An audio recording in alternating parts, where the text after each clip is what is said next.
I've been told I have an effect on people.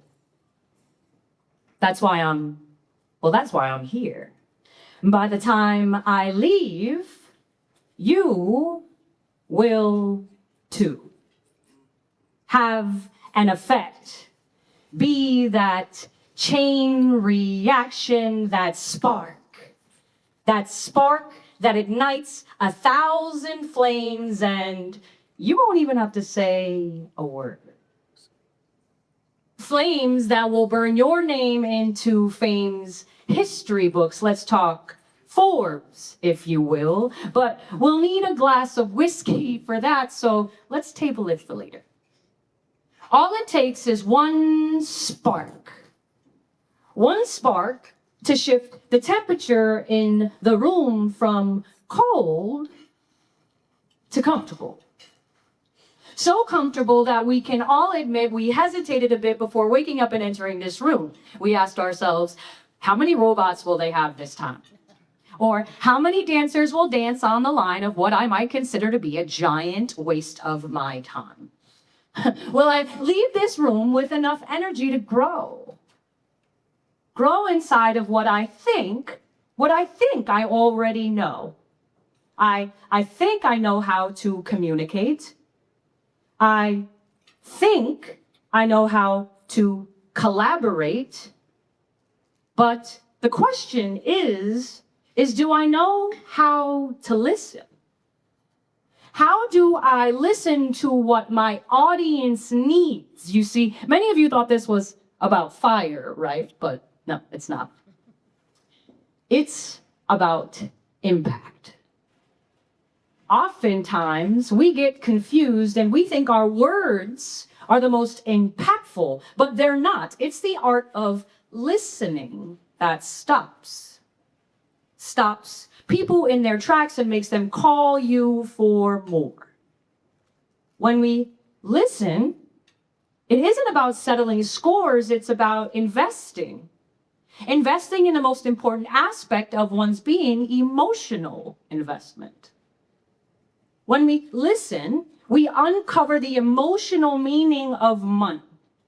Not just the numbers, but we begin to really understand the humans behind the questions. We begin to listen with our ears so we don't make expensive mistakes based off miscommunications. Mistakes that can cost us millions can really earn us billions if we just took a breath, took that beat. Let ourselves take the seats while the clients take the floor. Because listening turns transactions into relationships. Listening unlocks trust and builds deeper conversations. Listening creates long-term relationships that allow for people to feel more comfortable. And well, let's face it, the more comfortable someone is with you, the more likely they are to sleep with you. I mean, do business with you. So, forget your everyday pitch, because today you're the ones at bat. You're listening for the right questions to turn your answers into home runs, because let's face it, money conversations are never about money. They're about identity. They're about security. They're about legacy.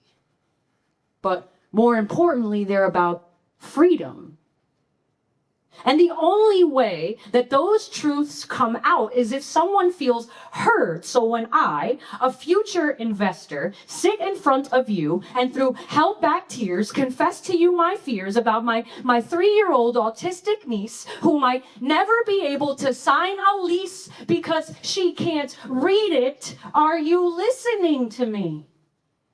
Or do you hear cha-ching, cha-ching? When I, a future investor, sit in front of you and I tell you that I'm afraid because I'm a teacher. So I'm considered a professional, but it's the only profession that requires another profession to survive, or else I might die inside this shelter. Are you listening to me, or do you hear cha-ching, cha-ching? The truth is, money conversations are never about money.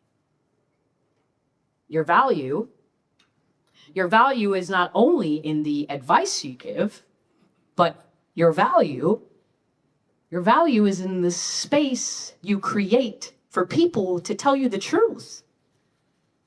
Because when we listen, people feel heard. And when people feel heard, something magical happens. Listening ignites trust. And when you earn a person's trust, they make better decisions.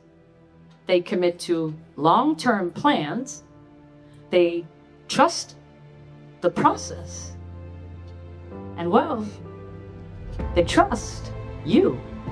And trust is the most valuable currency in this room.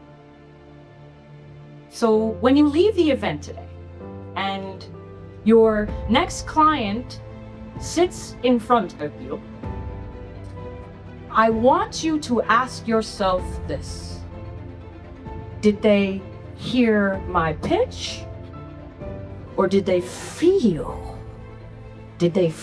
my spark?